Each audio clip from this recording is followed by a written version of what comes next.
Hey my friends, welcome to our place.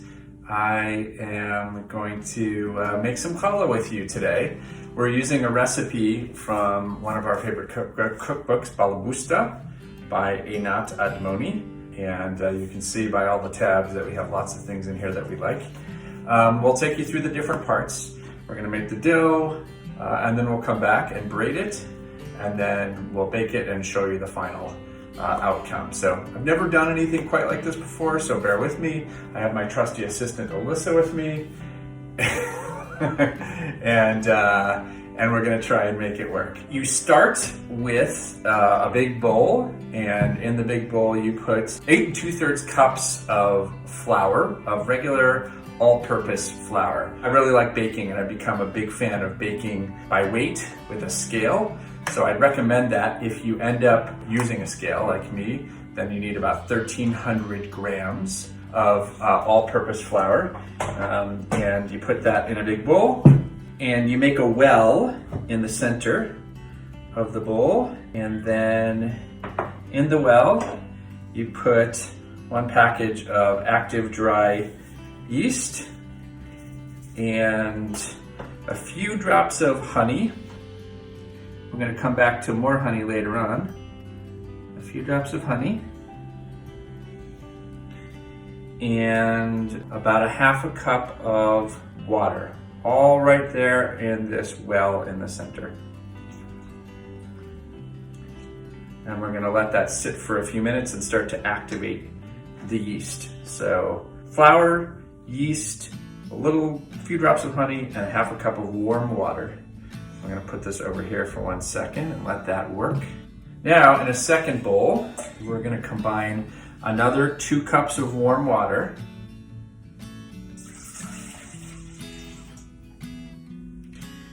and the remaining honey.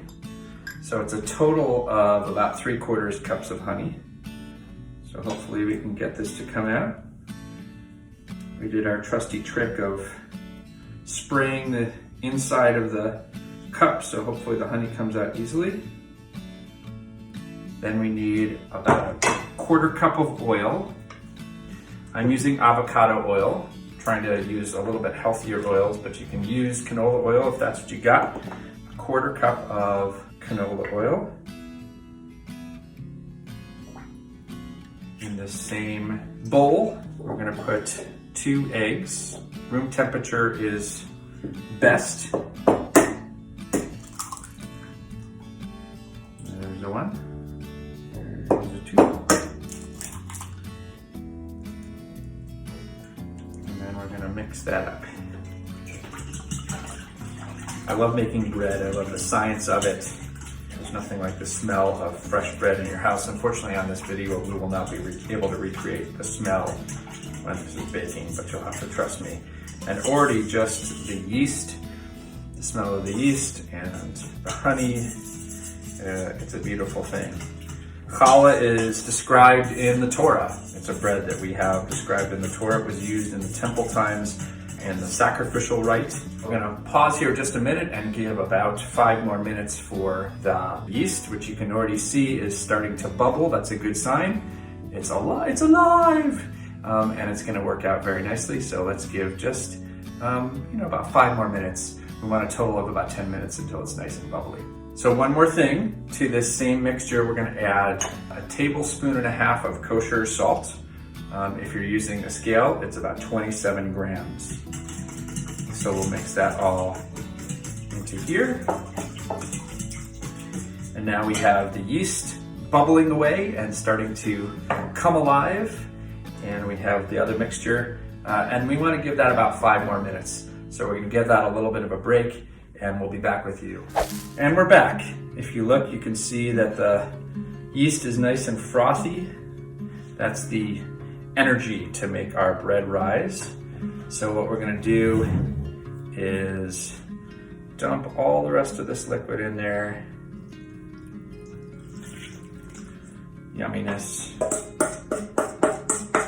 Honey kind of sinks to the bottom, and then we're going to start to carefully mix together. Smells really good. You have to take my word for it. Sorry, I'm gonna keep teasing you like that. That looks pretty good. Now, I'm gonna put it onto a lightly floured surface. This recipe is pretty good in the sense that usually we don't need a lot of extra flour, and you don't want too much extra flour because you don't want it to be too dry. You can always add, my grandmother taught me, but it's harder to subtract. I grew up with my grandmother, my Omi, making challah every Friday morning. Sometimes when we would stay over at their place when my parents were on vacation or something. In my memory, if I woke up at 5 in the morning in the middle of the night, I would hear my grandmother working and I would smell the challah dough. And so it's a connection to, not only to our Jewish tradition, but for me to my Omi Alice, after which our oldest Ari is named. So now you have this mass and you're gonna start to knead it. It'll come together pretty quickly. Kneading is, I'm sure there's many different ways of kneading it, but I sort of gather it up and push it away. And then I'll turn it, gather it, push it away.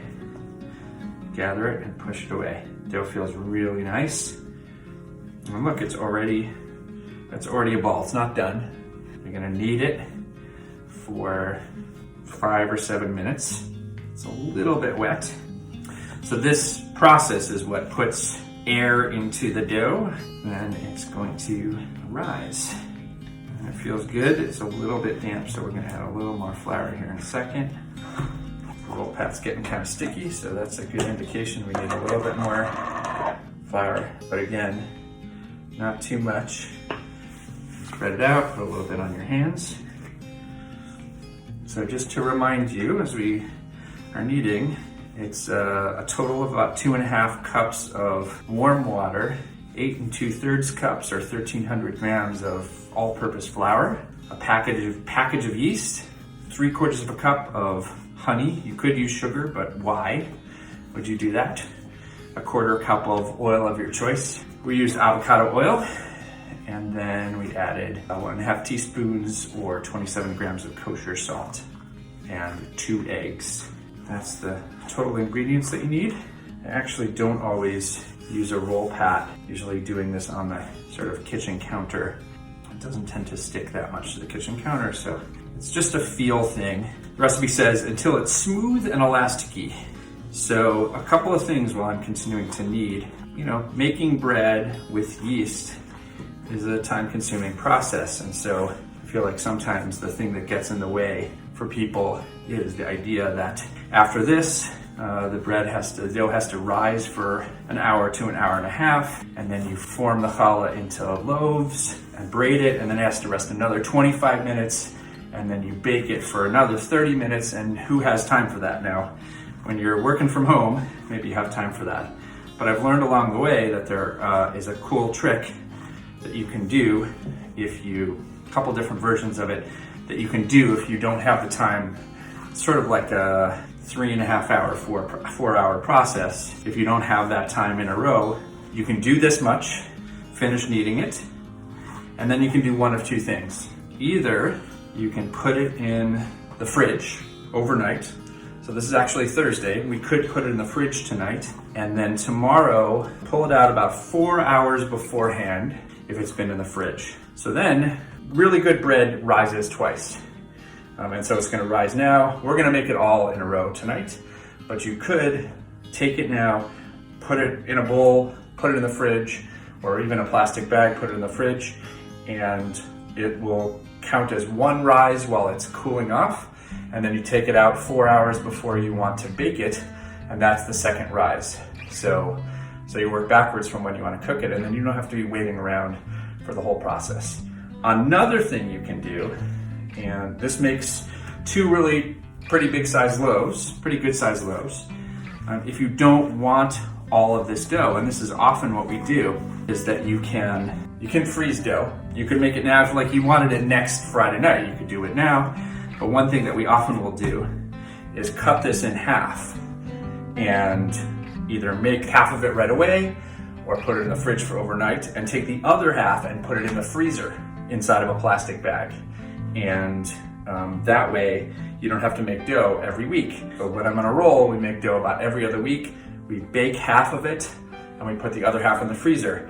And if you freeze the dough, then you take it out about 6 hours before you want to bake it. Then away you go. And it's one rise while it's freezing and one rise while it's thawing. If you're a regular bread maker, I'm sure you knew that. I'm a little slow on the uptake, so it took me a long time, and it sort of got in the way of making challah more regularly. I think it's pretty good.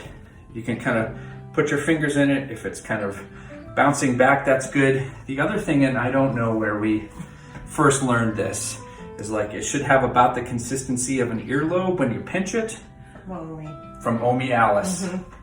Maybe that's where we learned it. I'm pretty sure that's where we learned it. So now what we're gonna do is we are gonna put it back in the bowl and we're gonna cover it with a towel, and we're gonna put it in a sort of a warm place. It doesn't have to be on the stove, but just not in a direct draft. And we're gonna let it rise. We'll see you in an hour and a half. And we're back. It's been about 90 minutes. And we have our challah that's been resting. A watched challah never rises. So that's a rule. So we're gonna open it up. Ta-da! It's gotten nice and big and it looks beautiful. And now we're gonna turn it into loaves here. So we're gonna put a little bit of flour on a cutting board. Works out well because you can put some flour on your hands. And then you can turn the dough out onto the cutting board. We turn it over. And then this is gonna make 2 loaves. So we're gonna cut it in half first. So we've cut the dough in half, and the reality is you could cut it in 4, right? So this is a lot of dough. Oftentimes we will take half the dough, cut it in half again, and make 2 loaves out of this, and then 2 loaves out of this. For tonight, we're gonna just make 2 big loaves. If you want to spread it out, if it's just you in the house or just you and another person, we have 2 big kids in our house, so we decided that we're gonna make 2 big loaves this week, but again, it's flexible. So assuming you're gonna make just 2 loaves out of this, you're gonna cut this into 3.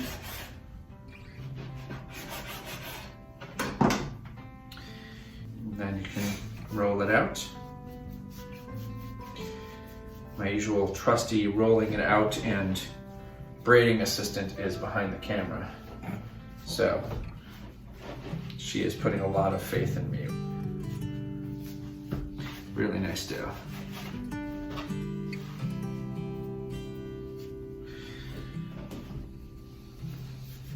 And we are actually going to take challah from the other half, and we'll talk about that in a second.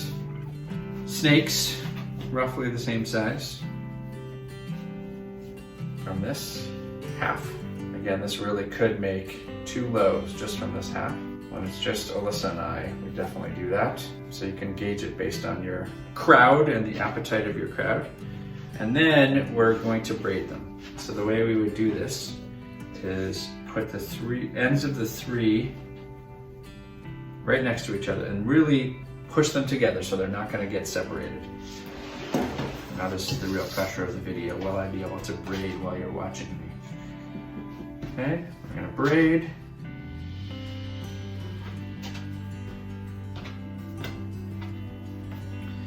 Again, when you get to the other end, you can press it down really so that they don't separate. And then you're going to fold that end underneath over here. Fold that end underneath over here. And then we're going to take our baking sheet and we will put it on there. All right. And then we have the other half, which we're going to do the same basic thing, but there actually is a tradition of what's called taking challah. In the book of Numbers, when it's talking about the making of the challah in temple times, or even in the Mishkan in the wilderness, it says there that you're supposed to take some of the first fruits of your harvest and give it to God. So there is a tradition of taking an olive-sized piece of challah and burning it, basically. It doesn't belong to you, it belongs to God. And there is a blessing that you say when you take challah, and it goes like this: Baruch atah Adonai Eloheinu melech haolam asher kidshanu b'mitzvotav v'tzivanu lahafrish challah. Blessed are you, O God, who makes us unique with commandments and instructs us to separate challah. And so the idea is you take a little piece off, and this isn't for you, this is for God. And so we're not going to eat that. We're going to bake it separately and then throw it away. There are people who actually, at this moment in the process of making challah, will offer prayers of well-being for people that they love. And so there are some spiritual kind of traditions related to making challah, but this is called taking challah, which is actually a commandment, one of the 613 commandments. And so we're going to leave that there, and we will bake it, and then it will not be ours to eat. So we're going to take the remaining parts of the challah, cut into thirds again. So we're going to take our 3 parts here and do the same thing again. Make 3 snakes. I have to say, this dough feels really good. One of the things again, if you're watching this and you're a regular bread maker, you already know what I mean. But there is just a feel about making bread, and you just can tell when the dough is just right. You want them about the same size. And I am glad to consult with you. We'll share the recipe, but if you want to talk more, I would be glad to consult with you. I also have helped people make challah, so when this craziness coronavirus passes, I'd be happy to come to your place if you want, and we can make challah together. So you're going to press the ends together. This is the way that you make sure that the ends don't come apart, and then you braid.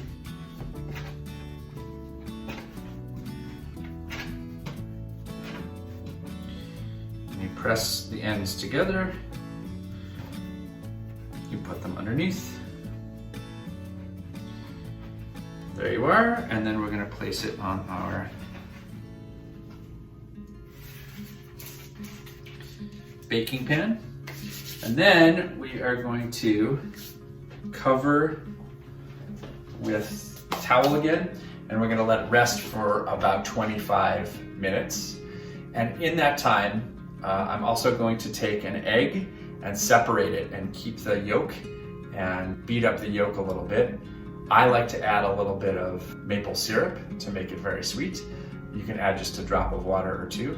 So when we come back, we will have, we'll put the egg wash on, and we'll put something on, some toppings on our challah. We'll talk about that when we come back.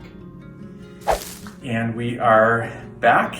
It's been about 25 minutes, and these beautiful chalot, the separated challah, have risen a bit more. We have a mixture of an egg yolk and a little bit of maple syrup here. Again, you can just use water, but I found that maple syrup adds a nice little touch. And then we're gonna spread some of that on to each challah.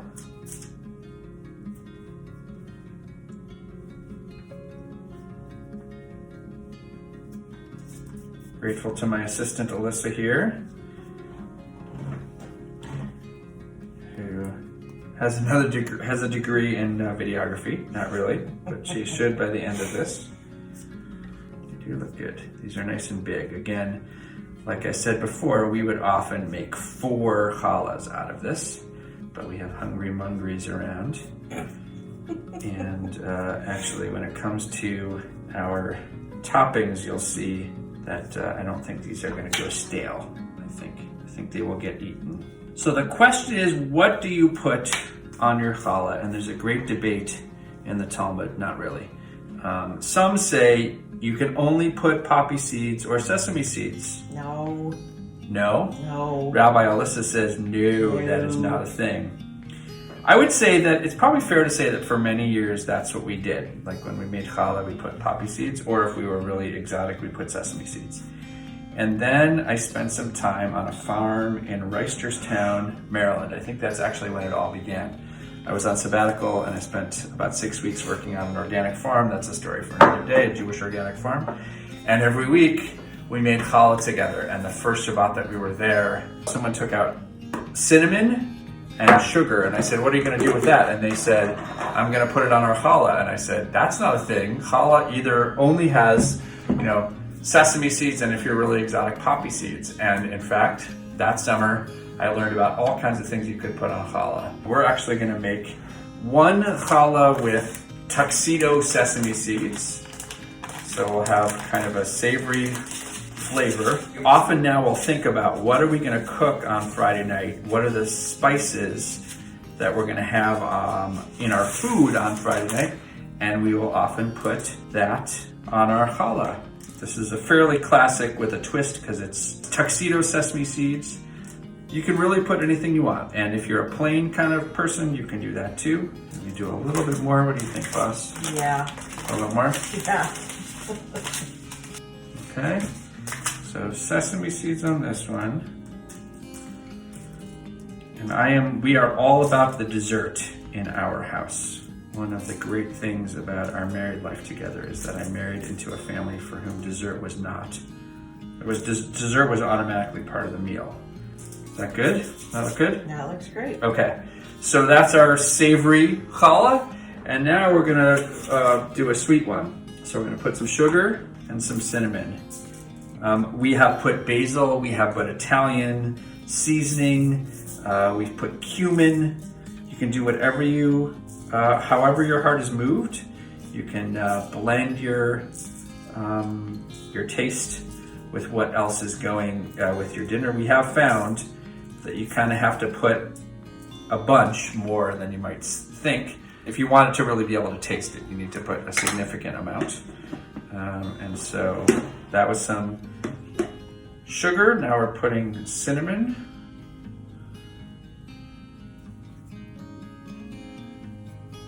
We're just about ready to go. We have a preheated 350-degree oven, and we are going to bake these challahs. These are big. The recipe says bake 20 to 30 minutes. These will bake at least 30 minutes at 350. And then we will come back to you and show you the glorious challahs that we have made, and you'll have a chance to see it from start to finish. So we'll see you in half an hour. Oh, that looks nice. Two big, beautiful chalot. We ended up cooking them for about 40 minutes. These are pretty heavy-duty monster challahs, and the last thing you want to do is cut into a challah and find that it's still kind of soggy on the inside. So we are going to enjoy these tomorrow night for Shabbat, and then I have a feeling this one is going to become French toast really soon. So thanks for joining me. It's been fun to do this. I hope you make your own challah and not just enjoy this video. And we'll see you soon. Shabbat Shalom. This is a wonderful tradition that you can do on your own or with your family. And I hope this has inspired you to want to try and make your own challah. Take care. Let me know how it goes.